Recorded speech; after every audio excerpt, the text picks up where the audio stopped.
Hello, and welcome once again to What's the Damage, companion show to the incredibly well-known, popular, and dare I say it, nationally renowned real play D&D show Roll for Damage. We've got another exciting episode today, talking all about the exciting episode that happened Friday. Our heroes fought a monster, discovered they might be more cursed than previously thought, and got thrown into jail on false charges. Yay! What a whirlwind. Me and my guests will be discussing that in obsessive, nerdy detail today, and also exploring the fine and delicate art of NPCs. As always, stick around after the stream for links and resources to support the ongoing fight for racial justice in the United States. Thank you to Sunbird and Lady Meows, who composed our music and designed our logo. Find their info on our Twitch page. I'm your host, Truth Venson, and this is What's the Damage?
Welcome back.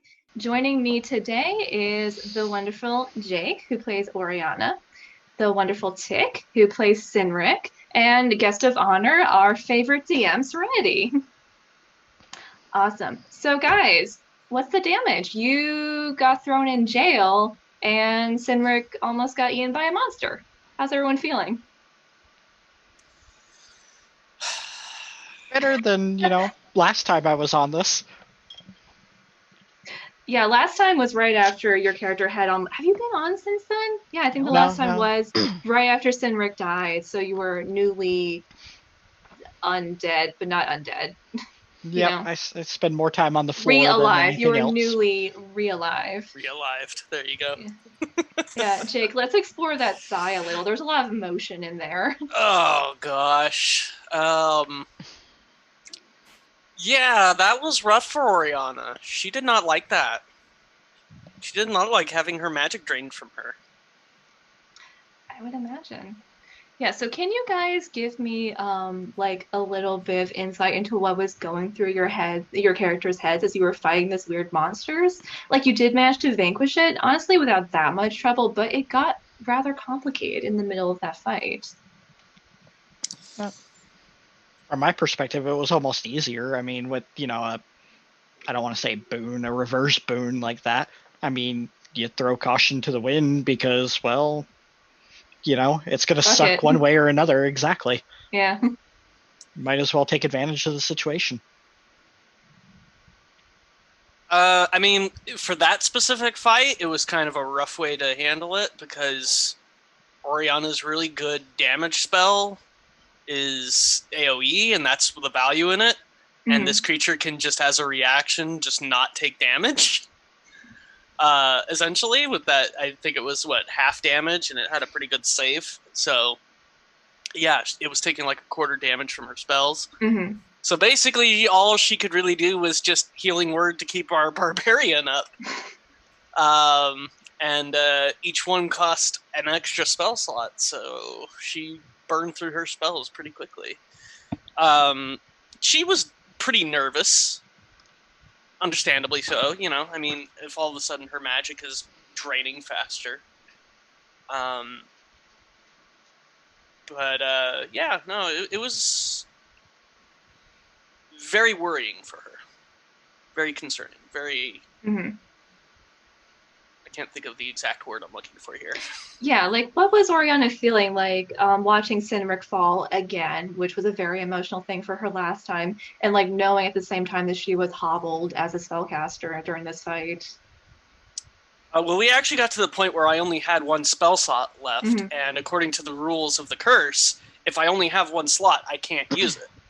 So I was essentially out of magic at the end of that fight. And if he went down again, Oriana probably would have lost it. I mean, but you still had your druid who was just sitting in a bear form and hadn't been touched. Yeah. That had healing spells, and your cleric still had most of his spell slots. At the read of the room, it was also a different style of encounter. I mean, this whatever we fought, not the person but the animal, didn't strike me as something that was overtly intelligent. No. But that's not to say the person could have been a different story. I mean, yeah, I mean, from my perspective, in that kind of situation, if I was, the NPC there, it would have been better just to drop as many people as possible, specifically people with healing capability, as opposed to just trying to kill someone. At least that's kind of how I read the situation. They weren't, though. The thing is they had dropped Dobby, and he was brought up. They kept dropping you. You were doing, like, the bear wasn't hitting. Yep. The Hexblade wasn't really doing much of anything. He was just standing there. The healer was just focused, like, was unable to do much other than every turn bring you back up. And Oriana was just basically trying to viciously mock them, and they were like, okay, it doesn't matter. So intelligence-wise, the NPC, the guy, like, from their perspective, was like, I took down the guy that was trying to punch the thing. I'm constantly taking down this fighter or this large man who's doing the majority of the damage every single time. Now, as a DM, sure, I could have outright killed you, but I didn't think, like, that was not my, like, the intention wasn't that. And also, the beast isn't as smart as the person. The person only had one shot. They didn't have multi-attack for the gun. So they shot you, took you down, and then the beast noticed you were down and was like, okay, well, I'm going to attack threats that are, like, more prevalent. And then we'd go after that. Or if you were brought back up, you would hit it, and then I think its turn went after you, and it would be like, I don't fucking want that again. Thank you, bye. And so it would go after you. So that was the issue. The NPC didn't really have much of a choice in the fact that you were the only thing that was really doing much, and the beast was keeping the majority of your party from him. And he was like, okay, I want my shield to stay alive, and you were really the one that was doing the majority of the damage. So that was the mindset. It makes sense. I mean, from the perspective, it wasn't like the bloodthirsty kitty cats that we fought earlier. Yeah, I think our real saving grace in that fight was the fact that it didn't have ranged capabilities. So it did actually. It was no point. Well, with we're grouped up. Yeah, you were right. He was right in front of it, so it would have been at disadvantage if it used its ranged capabilities. So. Yeah, quite a bit of that fight really was the case of, like, Cynric doing massive damage, then going down, then coming back up, then doing massive damage, then going down. Yeah, he did a lot. I'm just going to rename my character to Yo-Yo. Hey. The fearsome Yo-Yo. You served your purpose. You know. You did barbarian things. That's right. Yep. You did barbarian things. Very well. And I got something to think about during the fight, so I mean, it's not all that bad. Mm-hmm. Yeah, so Serenity, what was that monster exactly?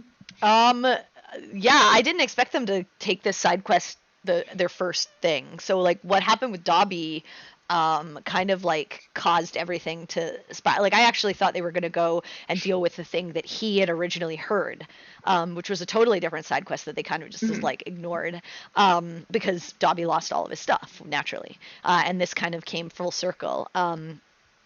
And when they went into this, I was like, oh shit, okay, this is going to be when the items go off. Like, and this is going to be an interesting fight because they're in a very confined space, and in a shop. And but yeah, that monster was called an Aeorian Observer. It's actually from the new Explorer's Guide to Wildmount. Not homebrewed at all, but it was just a neat creature that I saw that I thought, yeah, this would be interesting to have in a fight.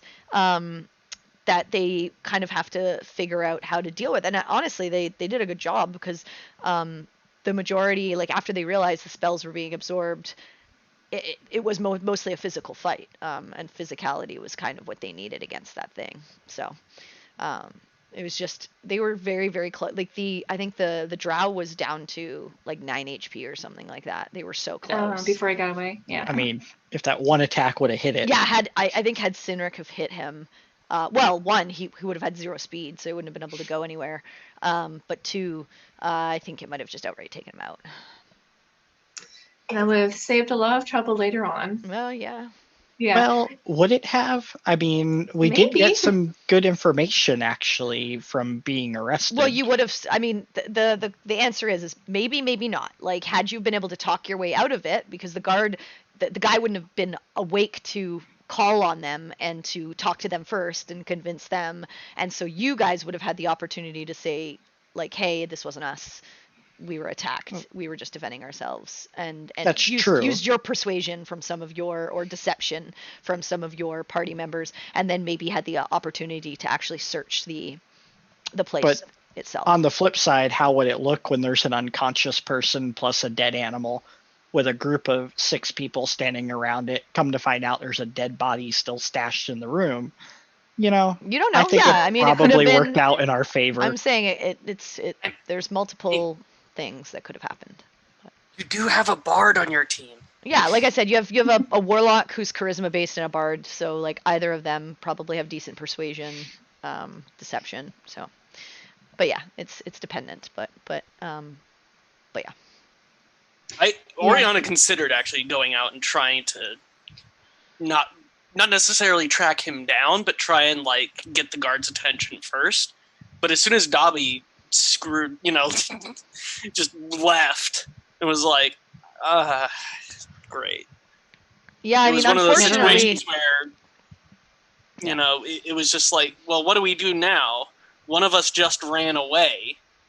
That like makes us look even more guilty.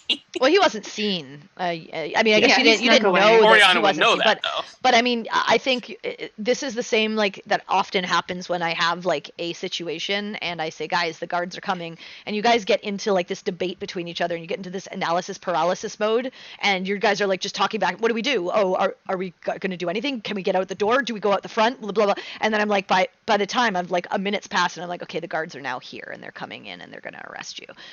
So like there was the opportunity for you guys to like someone to walk out and be like, hey, wait, and get to the guards first, but no one did, and so he got there before you and kind of was able to use his charms to. Or he had a plan. Her plan was when the guards come, she tries to tell her story, but as soon as they came in and were like, nope, you're getting arrested, she's like, okay, we need to wait for our moment to talk. I think the issue is like Quinn started talking before Oriana did. Oh, he was. Quinn doesn't like authority figures. Yeah, that doesn't help either. It's just hot-headed. It's not exactly authority figures. It's anyone who says no to him, pretty much. No. I would say it's an except age for his thing, sister. but it's an age? Really? I would say it would be an age thing because he plays a young character. But then we have Dobby who just does stupid stuff, and he's old. Dobby's a professional criminal, though. So is he? Is he though? Is he? Is he? I mean, he did sleep in the street of an unknown city. Like, I didn't say he was a good one. Just. I don't know. So he's the career criminal, and he's been arrested a lot because he's not good at it. I don't know if anyone's familiar with like what was the movie? The Good, the Bad, and the Weird. I don't remember what nationality it was, but Dobby is more like the weird from that movie. He's the criminal that is like just happens to be at the right spot at the wrong time, but it works out for him. sometimes. Has it worked out for him so far? I mean, Although, if all of your items are cursed, it might be good that he lost his knives. but are they all? I I mean, don't think they're We all don't cursed. know. I mean, in that Yeah. battle, you didn't see any of the other ones go off, and Mhm. what's her? Perry used hers. While Right, Titan she also did. had his shield, and Quinn was wearing his armor. So So, yeah. in conclusion, who knows? you don't know. Yeah, Yeah. but you didn't see it happen. So, Serenity, you said that you had planned for this to be a later encounter. Were you worried that the characters weren't going to be like prepared for this fight? Was there information they needed going in that would have helped them? No, I just thought that maybe they would have already figured out the cursed items beforehand, because they would have been in had to have done a couple of other things, and so I was just nervous that might affect the encounter. But I don't take into account like all the stuff that I give, which I'm like, oh, this isn't even a difficult encounter. I'm like, really, this should be considered like a hard encounter. And I was like, this isn't really all that hard. Like, they're fine. So this is why like sometimes I have like swingier battles, because I do give like a lot of like I allowed Quinn to take the homebrew spell that I created called Illuminate, which is actually quite powerful with paired with Sinric, because he does radiant damage as part of his Zealot Barb feature. But in this battle, it wasn't all that big a deal because the thing was immune to radiant damage. So like there are certain things that I like have to take into account when I create an encounter. But yeah, it was more. It was just like I knew this beast was going to be tough, and dependent on how they played it, it could go in different ways. And also they tend to, as you saw, like be reckless with kind of the spells. It's just like in the heat of the moment, it's like, oh, we're gonna shatter against the same wall 3 times. Break And it. I'm like, you're in the middle of a city Yeah. in a magic shop it's not magically barricaded. Like the walls aren't and that's like a 20, I think a 10-foot radius or 15-foot radius, something like that. So I was like, Yeah. they were centering it on the very back wall, and I was like, okay, well, if you take the radius, it's going out into the street 10 feet. And so I rolled, and they were very lucky that they didn't kill a pedestrian walking by. But those are the things that you take in, and then I realized at the end, I was like, oh wait, you shattered that twice. Oh yeah, that's falling apart. That's just gonna blast out at this point. So, but it makes for interesting things, right? It doesn't just end in a battle where like, oh okay, it's all over, everything's fine. You walk away. You walk away. You know, you get all the items, and like everything's great. It makes you kind of think about tactically how you use your abilities. Like you can't just willy-nilly like call lightning in the middle of a city. Like that might be a little strange, right? Like so like these kinds of things. Somebody might notice. They might look at that and be like, "Why the fuck is there a lightning strike?" From Yeah, the yeah. city? Why is this Yeah. happening? Yeah. Why A is giant the building storm being cloud shattered out suddenly by like appeared. You're like, a thunderous boom 3 times happening from the back of a magic shop? You know, like. people might notice. Yeah. Speaking of not being able to walk away, so what were your characters like thinking as the guards were approaching you, being like, "Stop! We're gonna arrest you." Oh crap! Not again. Oriana was thinking, I'm gonna kill that little halfling. Mostly she was just trying to like keep a calm mind. She was freaking out a little bit from first the item, now she's getting arrested. And she knew she was innocent in all of this, so she knew she could talk her way out of it if she had to. Yeah, but you don't know how corrupt like the local cops are. Didn't. But She didn't. But we could take context clues from the situation, though, Mhm. given what we know of it. We know that Lux Eterna is not badly viewed there. They're allowed to teleport in and out, and I mean, so it's we know that they're not exactly in like horrible people, if that makes sense, by association. Well, we can assume, but. Mhm. So there are assumptions that could be made just from the situation as a whole. I mean, Oriana had a few points that she would bring up that don't match what the story the guy's telling, for example, Mhm. and things like that. Like she knew enough, was noticing things that like, well, this is weird. And blah, blah, blah. So she was just kind of coming up with like, okay, when they ask me what really happened, what do I tell them? Yeah. And she was confident that she knew enough to get out, but yeah. Yeah. I think you also had the like advantage of, I think the NPC was more trying to get out than actually frame you guys to have you go to jail. So it was really just a quick get them, I need to run away, more than it was anything else. Yeah. That was my impression.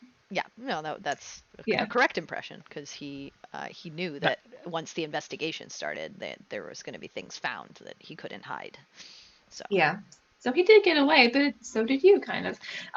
Yeah. So, Tick, I assume this is not the first time that Cindric's been thrown in jail because of Dobby.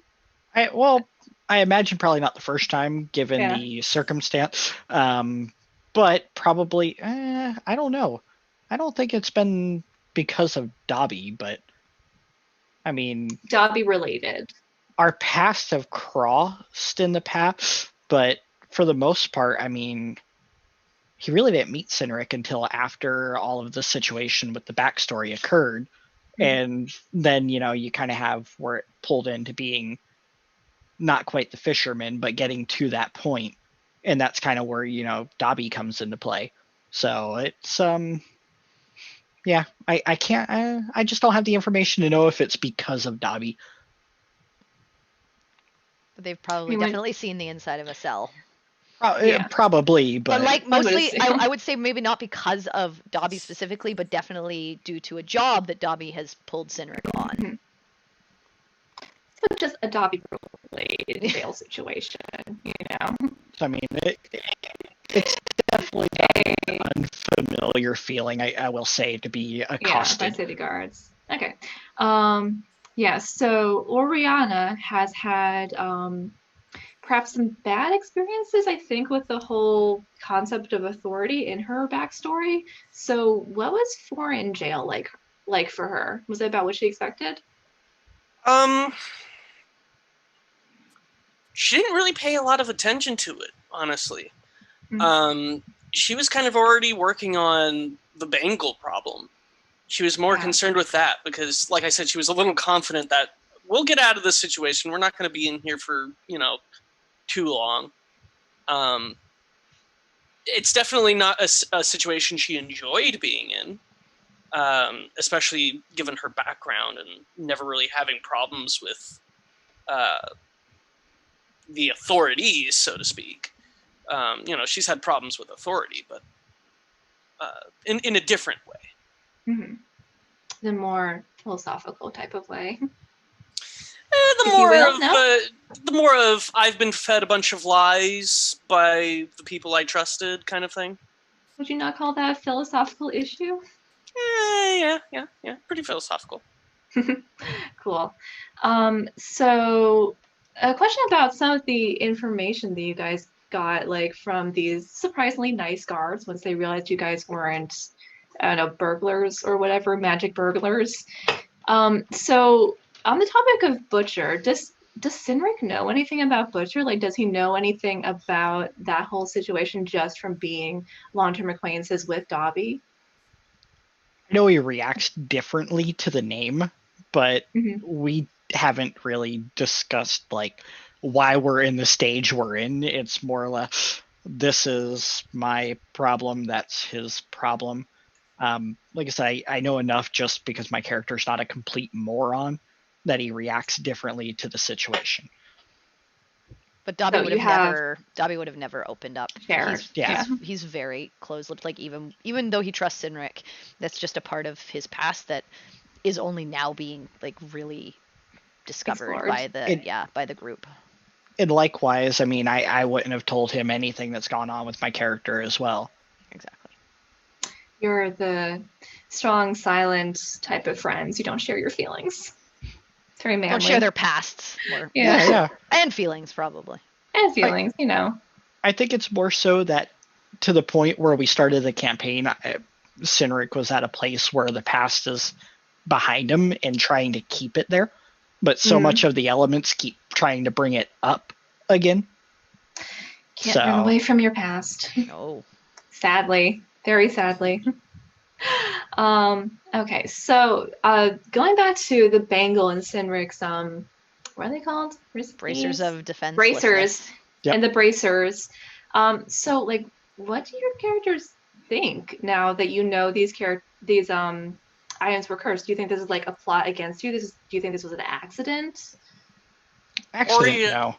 Oriana is 100% convinced that the bangle was supposed to be a test to see if she just fell back into the habit of immediately trusting the one truth kind of thing.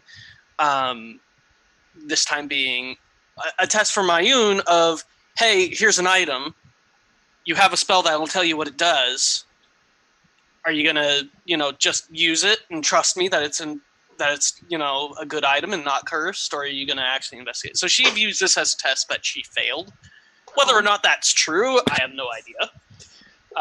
But that's kind of how she feels, and she, even though she feels like she understands what the item 100% is still gonna try and identify it and see if that tells her anything. Now it's not stuck on you anymore. Perhaps you have a little bit more breathing room to take a look at it. Yeah.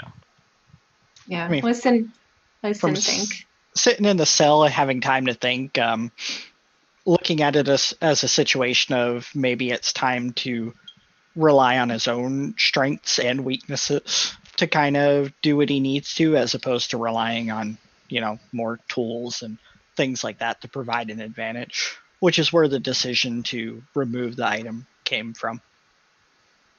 So both your characters are kind of looking at this as a lesson learned more than an actual attempt to hurt you.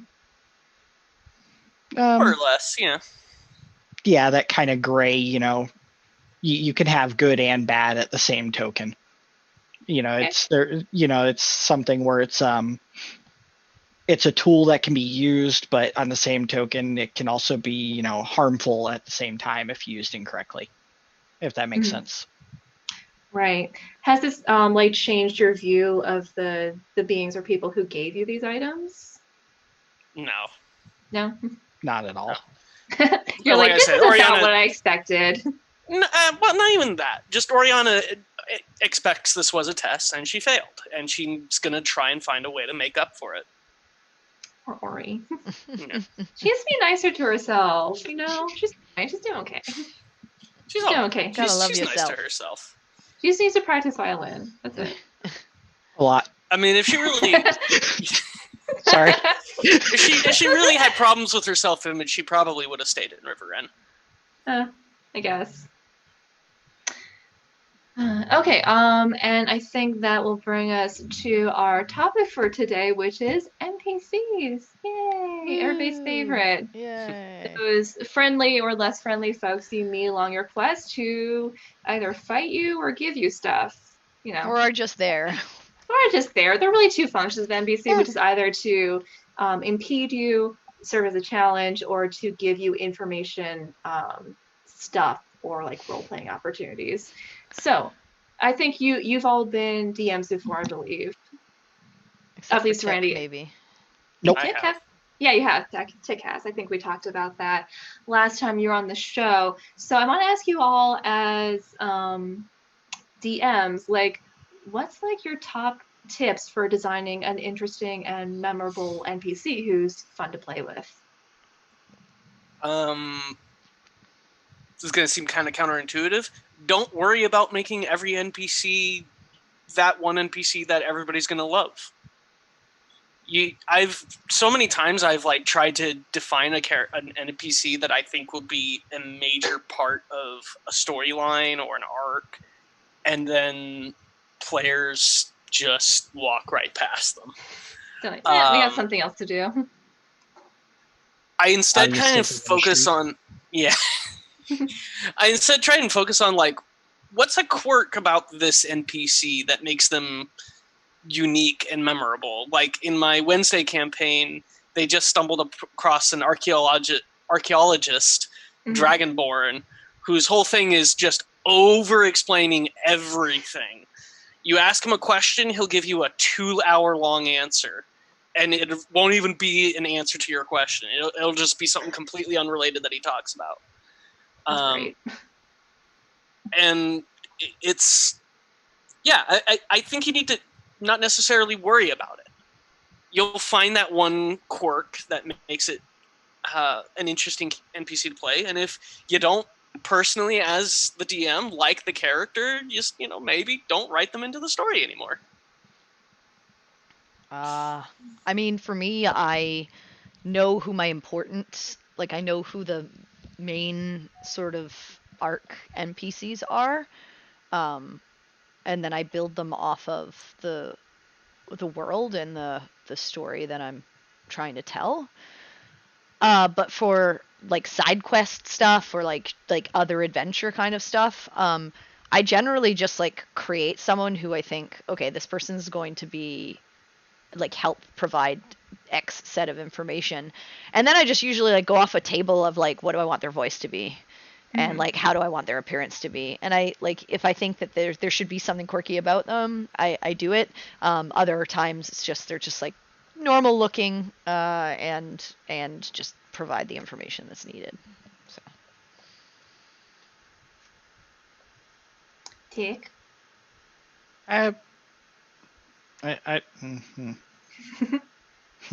I would have to say maybe, being flexible and fluid on like personalities and interaction, and maybe letting, players have that interaction to help drive and, kind of create personality with NPCs around. And, granted, that's not really possible with like story bound NPC, but we in games interact with way more NPCs that are not in relation to the story than we do with the ones that are.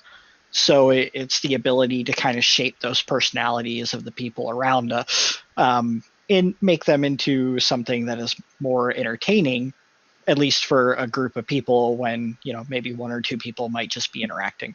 Otherwise, we're just sitting there, for 30 minutes while someone visits a shop. Just visits a shop. Sort of building off of that, like, how should NPCs be used to enhance roleplay, rather than just have them be like exposition machines? Like, how can they bring out the best in the PCs? I mean, I think that's knowing your players and knowing kind of like the backstory of their character and that character's personality, and either putting them up against someone who will like challenge them, butt heads with them, or someone they'll like latch on to and like create a camaraderie with. And that kind of and obviously that doesn't have to be every person that they interact with. They could just have a regular on the street encounter and say like, hey, where's this thing? And you just say, the person tells you over in that direction. But yeah, I think it's like knowing who's going to have some kind of interesting interaction with the PC who's kind of asking the information or having the conversation, rather than just creating something generic that doesn't sort of meld off of the party itself, I think. Mm-hmm.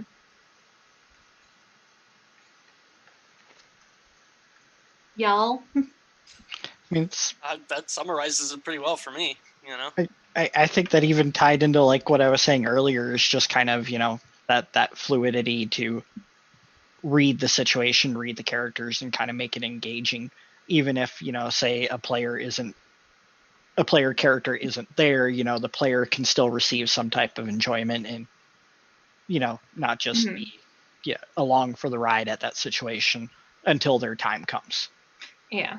I also like the show not tell kind of thing. Like like you said, like I don't like to just exposit all the story that's happening. I like to like give a description, give the person, and then give the players the opportunity to ask the questions. And then if they don't, I'm not just going to like give them all of the information, or the NPC won't. Like it's going to be like a normal interaction. You're going to ask a question, they'll tell you the thing. They're not going to be like, oh, by the way, I know you're on this quest and you have to go in this direction and go to this cave and then get this item. And like you have to ask the right things. You have to interact with them like normal people, and like trusting that the players will either ask what they need to or move on to someone else, and hope that they get the information elsewhere. But But yeah, I try not to make NPCs that are just going to be like, okay, I have to hit these 5 points, and no matter what they ask me, those 5 points are going to come out of that NPC's mouth. It's Final Fantasy, and they're like, they have one line of dialogue, and every time they ask, they just keep getting that same line of dialogue. Like, no, I try to treat them like they're a real person. You ask them questions, they'll answer them to the best of their ability, but they're not going to go out of their way to tell you something, especially if they don't know you all that well.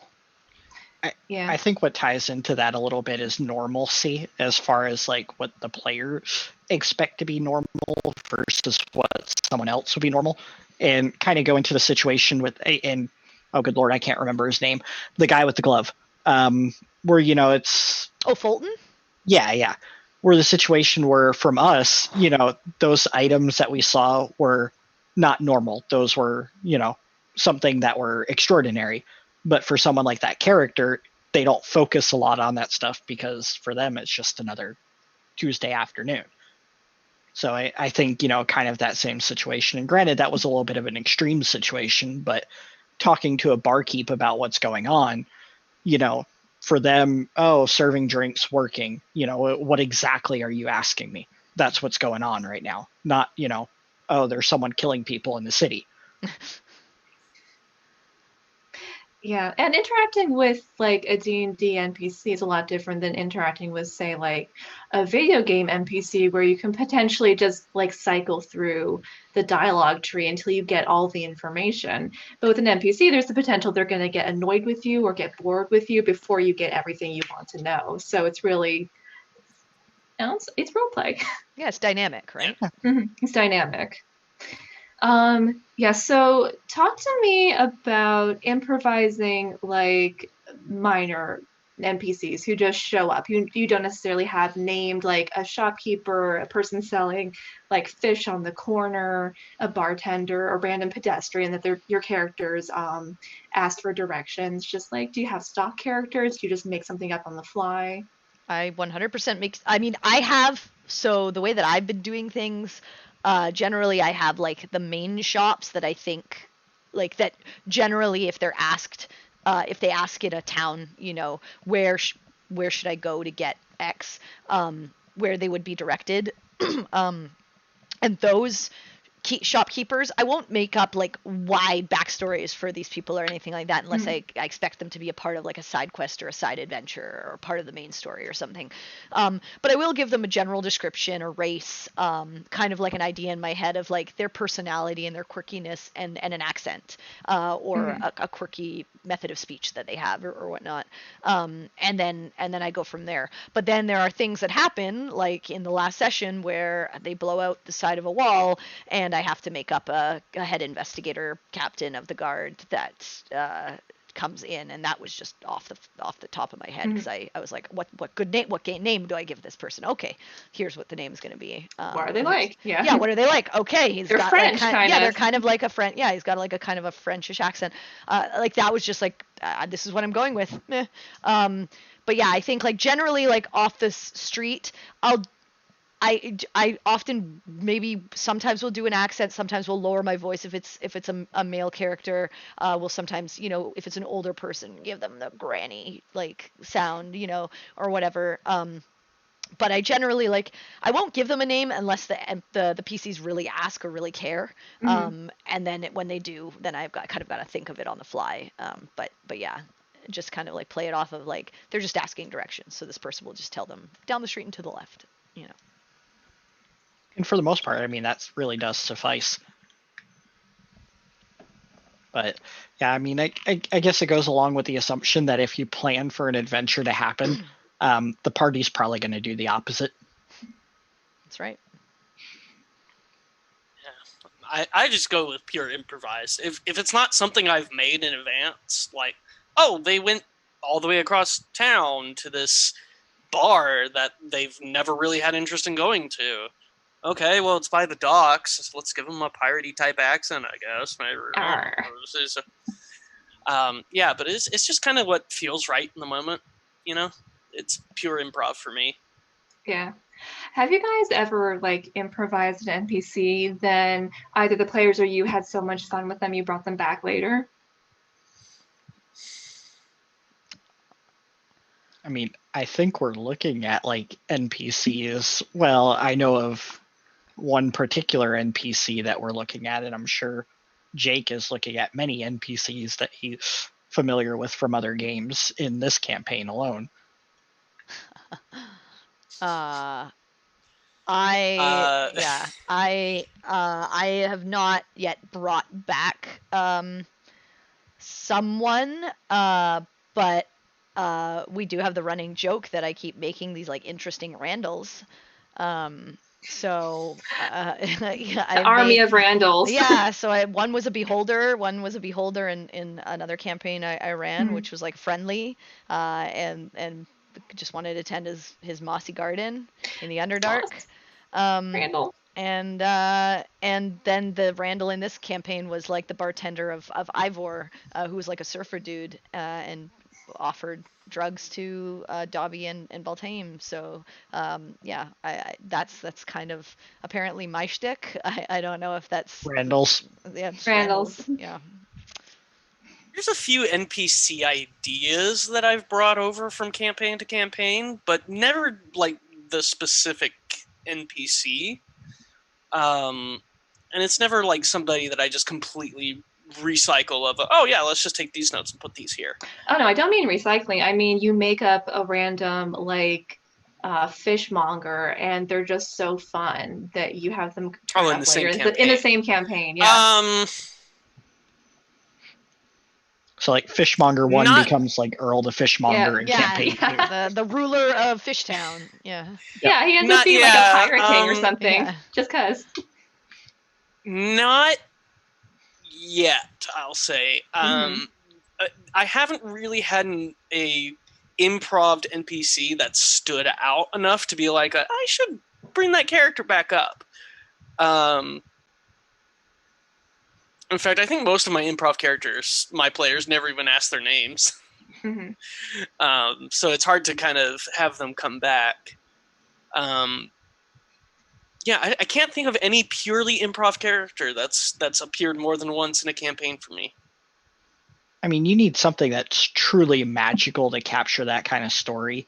I think, Critical Role did manage to capture that with like, what was it, the King of the Quad Roads or whatever, with Grog and the Deck of Many things. I think they managed to capture that type of moment with an NPC that literally just like existed out of nowhere and has the potential to create, a really awesome character that could be, used later on. But I don't think I've even encountered a situation where, an NPC had that little bit of a thread to throw out there that was memorable enough to say, okay, let's move over into this one. Let's, make it a running joke or something like that. And, but here's to hoping we get our own like Owaka. Yeah. Be fun. As for me, I have 100% promoted NPCs who I just liked even doing the voices for. I was like, yeah, I like this. I'll bring them back. Okay, I'll rewrite this shit. Very impulsive as a DM. Anyway, so another question about running NPCs. So I think we touched on this earlier. I think Serenity mentioned it, or a few of you mentioned it. So PCs act fucking weird is the thing. It's like, it's a truth universally acknowledged. The PCs are, compared to everyone else, like absolute weirdos. They'll just like stand in front of people having 10-minute conversations while completely ignoring them. They'll like forget things that you just said to them. They'll go around and be like, okay, well, I want to jump up on this counter, and there's somebody sitting on the counter already or whatever. So how do we balance like the necessity of NPCs being like at least a little bit tolerant of this strangeness, otherwise like PCs will just get arrested left and right, with like making them realistic enough? I mean, I enjoy making NPCs have similar quirks to the PCs. Like that's how I kind of like balance the weirdness. But I also have, I mean, there have been times where like already the group has like started talking in the middle, and like the NPC will be like, shut the fuck up. What the fuck are you talking about? So like I will have them act realistically as well. Like we were just having a conversation and now you're just talking to one another, like there's other people in the room. Hello. That's rude. Yeah, like I will have, like, depending on the NPC. I mean, if they're at a bar and they ask the barkeep a question and then turn back to themselves and then have a conversation, the barkeep's not going to interrupt. He's going to be like, okay, I'll go off and order, like, serve drinks to someone else. But, there have been times where if the group's just standing in the middle of the street, I'm like, yeah, the guards are staring at you strangely because you're just, like, all standing there for, like, 20 minutes having this conversation. You're not exactly being stealthy about it, But I also don't, like, if the group isn't doing something, like, illicit or illegal, like, generally, like, on the street, like, you see weird, like, I've seen weird people in my own city that are just doing, like, either like they're doing something weird with busking, or they're, like, talking to themselves, or you think they're talking to themselves but they have their earpieces in for, like, their AirPods or whatever, and you can't see them, and you're like, what the fuck, this person's being like gesturing wildly and, like, yelling, and you realize they're actually, like, on their phone, but you can't see any of that stuff. So I mean, I think generally people in the street might look at them strange, but also might, they wouldn't get, like, arrested. I think the neat interactions come when they do something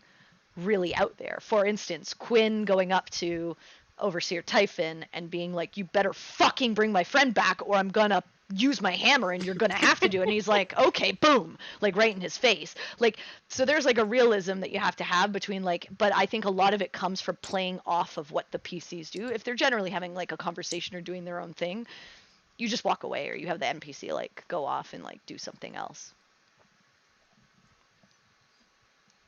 So I guess that kind of brings maybe a follow-up question to what you're just saying is, what's, an acceptable amount of banter for, kind of players to have when they are talking and discussing decisions to be had? I mean, I know I've said stuff about, like, being stuck at doors because we're too afraid to check for traps or, open a door. But what would be, like, an acceptable time frame for people to discuss, like, as a group, a course of action? Are you asking me? Yeah, just kind of like as a follow-up. I mean, yeah.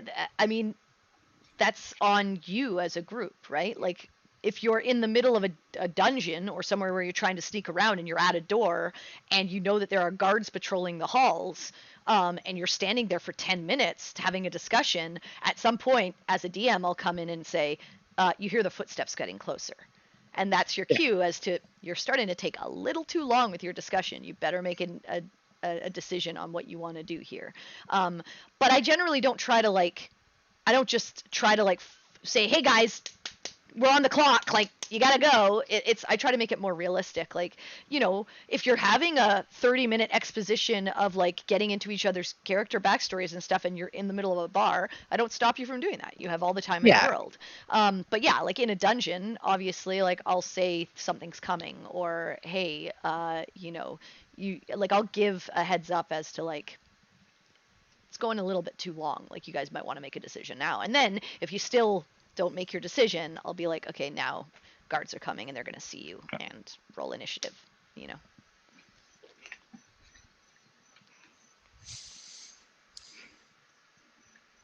That's it. Mm-hmm. Yeah, I mean, that's kind of where, yeah. So yeah, I see that happen quite a bit. I mean, just in terms of different games, and even on stuff I watch, it's like that banter just goes back and forth, and it's like, you have that out of character banter versus the in character banter when it comes to interacting with these people.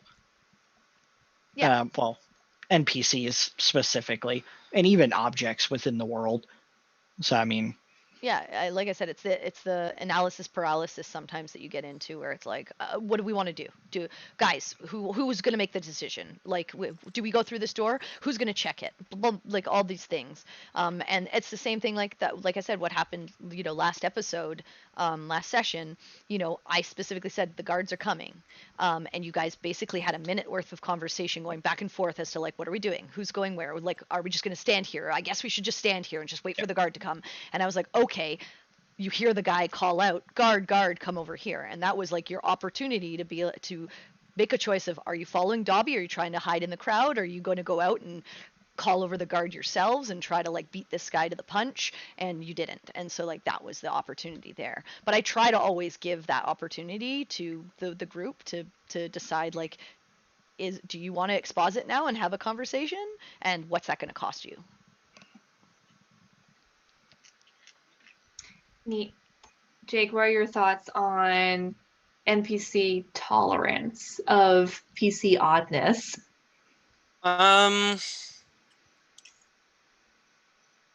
Most of the oddness my players undergo is usually in seclusion.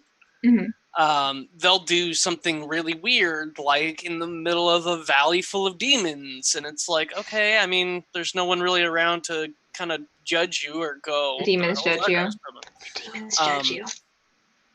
But I try and think, like, if I was actually here, sitting, 2 feet away from, 6 feet away from that person now, how would I react? And is that a viable response for the NPC? If the PCs are talking about overthrowing a government, maybe the guy drinking next to them is going to go, call the guards after he finishes paying off his tab or something. If the PCs are talking about some MacGuffin level, gem or something that they're looking for, maybe the rogue sitting in the back of the bar kind of gets a little ear perked up at that or something. But for the most part, a lot of my personal experience with it is that players do that weird player character kind of stuff either out in the middle of the wilderness or in their own keep sometimes, which they're surrounded by their paid staff who are not going to question them. Yeah, I think the number one thing for me for when I've DM'd is that like PCs will be, or at least in my games, PCs have been very rude to like NPCs who could absolutely like one-shot kill them. So I'll just have those NPCs usually be a little bit more patient than is perhaps in character for them, like when they're talking to lower level PCs who are not ready for that fight yet. But that's usually as far as I will stretch things in that direction. I don't. Like Lex pointed that gun Serenity's at Dobby. Serenity's like, you just to yourself. Yeah, Lex pointed that gun at Dobby. She was ready. That was restraint, though. She didn't pull the trigger. That was restraint. That's true. But she's not a cold-blooded killer. She was just annoying. I actually did just remember just now an instance kind of like that where the barbarian found out a potential path to finding his missing daughter and decided he's just going to run straight through the city. Just full on, 7 foot tall, however tall Goliath man he is. Like, I'm coming, honey! Just like pissed off, grouchy, just like, I'm going to beat somebody to death with a stick if I have to kind of attitude. And I had an NPC who actually trains one of the other players. And he just sees him coming up, and he's got like probably a good 10 levels on this PC. And he's just doing the like, nope, stop, bad. Don't do that. And then eventually just straight up paralyzed him with a stunning strike, I think, is what I did. Because he was a high level. Oh, you did the open hand that thing that caused him to go to 0 HP like right away. Yeah. I did the open hand 5-point strike thing. The key strike, that was funny. Yeah. Well, those interactions aren't necessarily bad because, I mean... No, not bad, but... They act humble in certain situations. And they did. He calmed down after that. Yeah, and even drive, points home that, no one is really invincible in, Dungeons and Dragons. So, I mean, even if you're, a character that's good at, say, absorbing damage or, proficient in, like, Constitution, you can still get taken down by your strength by someone else. I mean, there's always a bigger fish. True. Okay. So on the subject of something else that you can do with NPCs, because it's not always in exposition or fighting or whatever.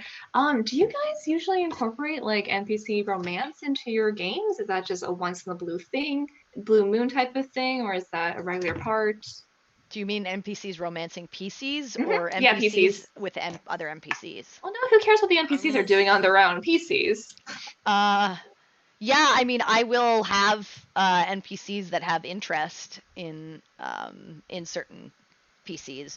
It's up to the PC on whether they want to. It's up to the player and their character on whether they want to um, go for it and see where that leads. But yeah, I treat especially NPCs that have important story beats or are like a part of that I know are gonna like recur or come back or just I can tell that the characters like enjoy and want to integrate into the story. I will generally have them like make friends one, and then if I think there is a potential, I will offer it up. I mean, I never force it, but I do offer it. A lot of my players tend to spend too much time romancing each other for me to really do that. Chad and Laura. Aw. Married people, God. But if the NPC is somebody very close to or relevant to the story, I try to have their own story arc within the campaign. And if the party decides, oh, well, we're going to ignore that, then, okay, maybe the PC doesn't get too invested in the characters. But there are a few NPCs I can think of who have aggressively flirted. I wouldn't say romance. Aggressively flirted with player characters. In one case, Serenity certainly tried to romance one of my NPCs. Ew. Ew. I mean, my character in my Sunday game already had sex with a hot drow chick, so like. I mean, that didn't take long. I know, it was great. It was like I got a really high persuasion check, which I don't have very good persuasion, but I'm so open. I'm so open to that stuff. Like, I think it's fun if I'm playing that type of character, and to have a DM that's like open to that is great, because not always are you going to find that with another player character. Or even find that anywhere, like or some people aren't into, like, some people play D&D purely for the action adventure combat killing using awesome powers. They don't care about kill some goblins and some they don't bug care bears, about and any who cares of that. about the And rest? then others are super invested in their story and their backstory, and then others are like, I want my character to have relationships and to get invested in those relationships and to have those options, even if another PC is not into that and is like, look, that's not what I'm here for. To give them the option in other characters that they might be invested in, I think is super cool, and it allows them to have like a fun time at the table, because everyone takes from D&D something different. I think you kind of touched on what I think would be the most important part is just understanding the player and the DM and knowing, when something like that is acceptable, even within like the scope of the character, because if the player isn't comfortable with those situations, but the character, it would be fitting, it's still not a good idea to press something like that, or even, kind of dangle that carrot on a stick for that type of interaction if, the player isn't going to be receptive to something like that, before even the choice is made to actively engage or disengage the situation.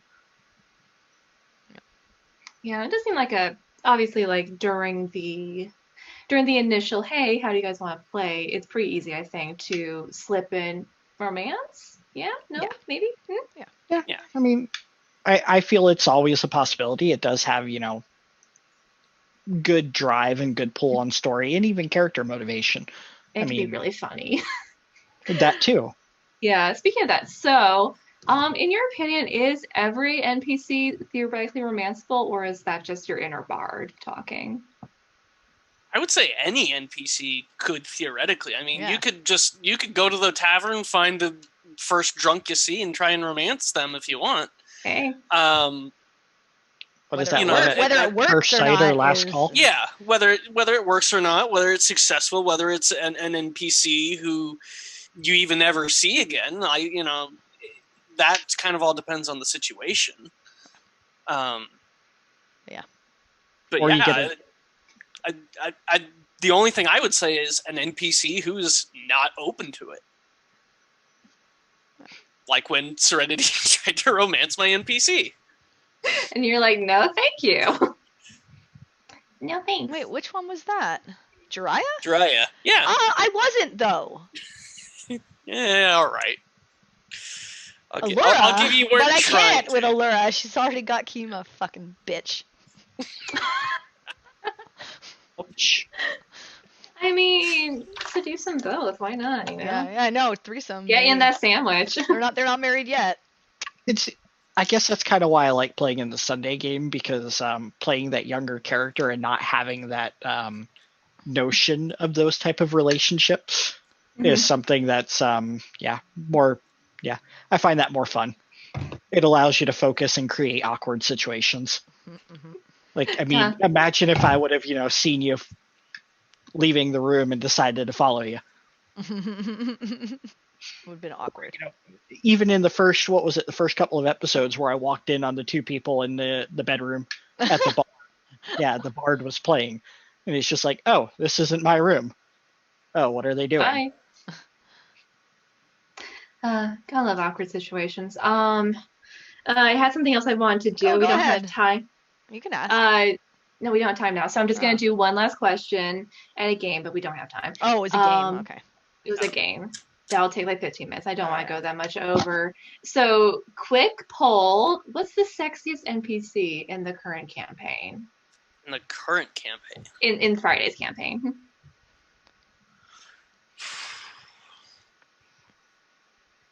Oh. In character or out of Most, character? whichever. Most fuckable. Oh. Is it Randall? He is sexy. I mean, as far as description of character, I can't even remember her name. The lead chick that worked at the brothel that Dobby and Baltine paid 100 gold for nothing. Literally nothing, not even information. Yeah, I have it somewhere, but I can't remember. Wait, it was like Madame Yala? Yeah, Madame Yala. Yeah. I would go that route, or probably. You know you want to say Randall. I'll be honest. Quinn's sister.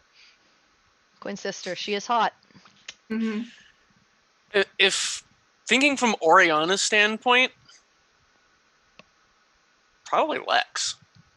Ew. Probably Lex, honestly. Ew. She's got that bad boy or bad girl quality to her that Oriana's not really ever been exposed to. Looking forward to seeing them interact more.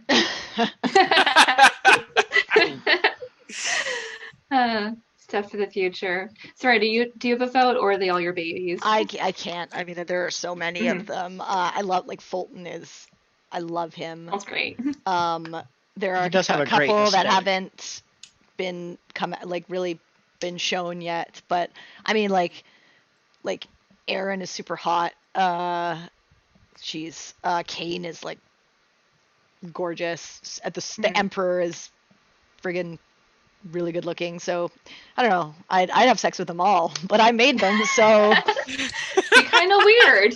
Okay, that's all our time. there you go. Yeah, is that like kind of autoerotic in a weird way? Sure. Okay, that's all the time we have tonight. Thank you guys for watching. Tune in next week for Friday's game, and then tune in the end of this week. Yeah, tune in at the end of this week for Friday's game. Then tune in next week. What is time? Tune in next week for Tuesday, where we'll talk about Friday's game and also a new nerdy topic. Thank you to everyone. We love you. Good night. Thank you. Bye.